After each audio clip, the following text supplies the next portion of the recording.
Good morning. Nandito ako ngayon sa church. I'm going to church. Thank you. Thank you tayo sa Panginoon at kay Mama Mary, no? Na okay na si Jay at kunting tiis na lang, makakalabas na siya. Nagpapasalamat po ako sa mga taong nagdarasal sa aking kapatid. Ang Panginoon na ang bahala sa inyo, no? Hindi ko na kayo isasahin at sa nag-alaga sa akin din kapatid, no? Kahit na anong ginawa niya, okay lang sa akin, nagpasalamat pa rin ako. Maraming salamat sa inyo lahat, especially din kay Marie Karen sa pagtulong mo, Marie, sa kay G. Maraming salamat. Ang Panginoon na mag-return sa iyo, no? Sa mga anak ni G, sa mga kapatid ko nga nagdarasal. Lahat-lahat, maraming salamat na hindi niyo pinabayaan ng aking kapatid, no?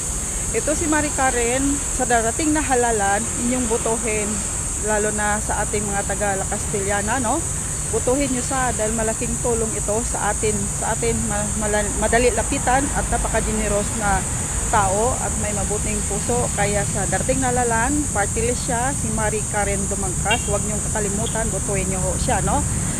At nandito ako ngayon sa church dahil ako ay nagpapasalamat na very thankful at sa mga doctors, nurses na nag-alaga sa aking kapatid. Maraming salamat, no, sa husband niya na walang sawang suporta at magmamahal sa kanyang asawa at sa mga anak niya, lalo sa dalawa kong pamangkin na si Bryce at si Clark. Maraming salamat.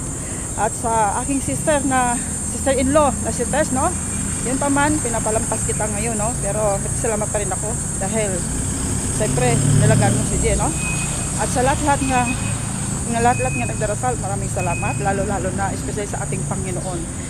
Maraming salamat. Kunting tiis na lang at makakalabas si J. At tuloy-tuloy na po ito, no, na hindi na kahit kailan babalik si J sa ICU. Maraming salamat, Lord. Nandito ako at magpapasalamat tayo sa ating Panginoon.